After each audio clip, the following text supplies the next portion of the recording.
Ne bouge plus.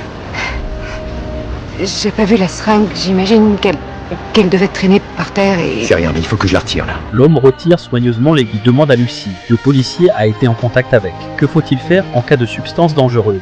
On récupère la seringue, on emmène l'agent concerné et l'objet à l'hôpital le plus proche pour s'assurer que des infections et des virus n'ont pas pu être transmis. Tim organise rapidement la scène. Il l'emmène à l'hôpital. Après avoir expliqué la situation, la réceptionniste les a étonnamment fait attendre dans la salle d'attente. Tim est visiblement furieux. Il l'interroge. Que se passe-t-il si quelqu'un a pris ses armes? Il est soudainement sans voix. Tim lui dit: les agents armés doivent immédiatement recevoir des soins et lui demande de placer Lucie dans une chambre, de trouver rapidement un médecin. L'examen est terminé. En attendant les résultats, Tim remarque qu'elle consulte internet. Lucie voit des données en ligne. Elle a peur que les preuves ne soient également atteintes par une maladie infectieuse. Mais il pense que le web n'est pas fiable.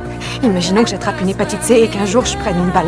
Vous voulez arrêter le saignement et vous oubliez que vous avez eu une entaille à la main.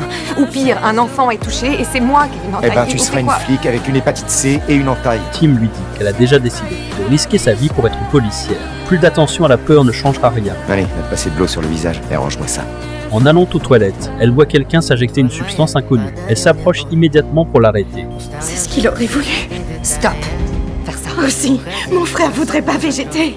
C'est un triathlète, mort cérébrale, branché à des foutues machines. C'est pas une vie, c'est l'enfer. Face à l'avertissement de Lucie, la femme insiste quand même pour enfoncer l'aiguille. Voyant cela, Lucie la met hors d'état de nuire. Elle a appuyé sur le piston? Non. Faut pas te laisser une minute. En quittant la chambre, Tim reçoit l'ordre de retourner à la base. D'accord, je suis avec vous. Non, tu restes là, t'attends tes résultats. Je repasserai te prendre. Tim, merci. De faire mon boulot?